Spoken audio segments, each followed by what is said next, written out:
Hi guys, don't you just love that card? So we're going to make that card today. Super simple. You're going to need a piece of lemon lime twist. This here is your A2 size, so it's 8.5 by 5.5, fold at 4 1/4. You're going to need a piece of basic black. This is cut 4 by 5 1/4, and then a piece of whisper white. This is cut at 5 1/4 by 2.5. For your stamp set today, I'm using Birthday Cheer. This is new in the Occasions catalog. It also has a die set with it, but I'm not using the die set. So here's what the die set would look like. They're edgelets, and then you've got a little tag, and it cuts out the cupcake. So super cute dies here that you could use with this. And if you bundle these two together and ordered them, it would be 10% off. So they're $45. Right now during celebration, there is a free product given away for every $50 you spend. So if you add $5 more to your order, you could get a free product out of the celebration catalog. So if you're interested in those catalogs, just let me know and I will send one out to you in the mail. So in this stamp set, you're going to use the present, the stars, circles, squares, ovals, and the time for a spectacular celebration. Your inks today you will need will be your lemon lime twist, your Versamark, and your Memento Tuxedo Black. You also will need gold emboss powder. So what you need is your basic black. You're going to use your Emboss Buddy and just rub that all over. Using this helps prevent your emboss powder from sticking everywhere. It'll only stick to where you placed your stamp. So we're going to take our stars and circle stamp here, and then you're going to use your Versamark. Just want to stamp it in a random pattern up here at the top. You want to do probably 2 layers and stamp all the way across, and then same thing at the bottom.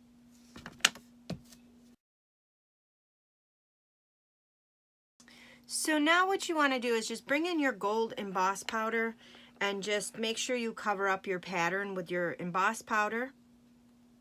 So what you want to do is grab your heat tool. You want to turn it on number 2. You're going to let it heat up first, and then you're going to emboss. So now that that's all embossed, we're going to set that aside. You're going to bring in your white strip of cardstock, and we're going to do our stamping on this. So you're going to need your Memento and your lemon lime twist. So the first thing I'm going to do is stamp out the present. So I'm going to stamp that out in Memento ink, and the reason why I'm doing that is so that we can color it.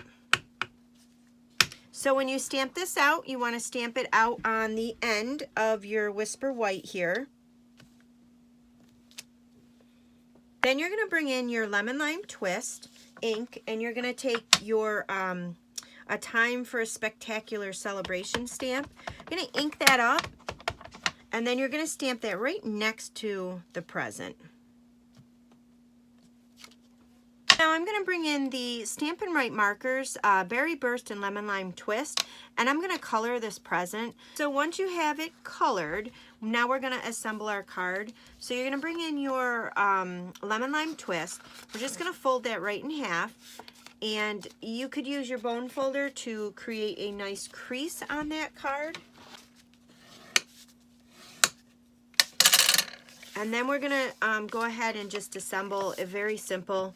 I'm using fast fuse just because I love the fast fuse and I bought a ton of it. You could use whatever kind of adhesive you have. And you're just going to layer this on top. Then you're going to bring in your Whisper White here. Same thing, fast fuse, you know, any kind of adhesive you have. And then you're just going to layer this over the top. Just like that. Super simple. You can put on the inside a piece of Whisper White if you wanted to. The Lemon Lime Twist is light enough to where you can write on, but that's all there is to that card. So I hope you guys enjoyed this card. I wanted to share a couple more tricks with you with the cling stamps. I know they're new, and I was watching some videos and I learned a couple of things from some other demonstrators out there. So here's one trick. What I was doing was I was taking my stamps here and I was putting them on my case like I did before and closing it up. Well, I heard from some demonstrators that over time they stick pretty good. So this is one of the tricks. Keep your foam, and then once you put your stickers on, you can just line your stamps back up in your foam, and then when you close it, your stamps will stay in here and they won't stick to your case. So, and again, I know I showcased this in my other videos, but I just want to reiterate that when you take these off the block, you have to be careful because they do stick.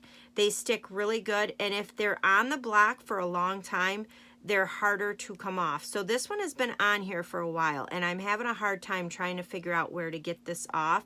So you got to be very careful. Just pull slowly. You don't want to rip the foam because they are so sticky. So you want to just go ahead and just pull it off easy when you're taking these off of here. And then the other trick that I thought was genius was to save your sticker sheet, because all of the stickers in here, all of that is the cling mount stick.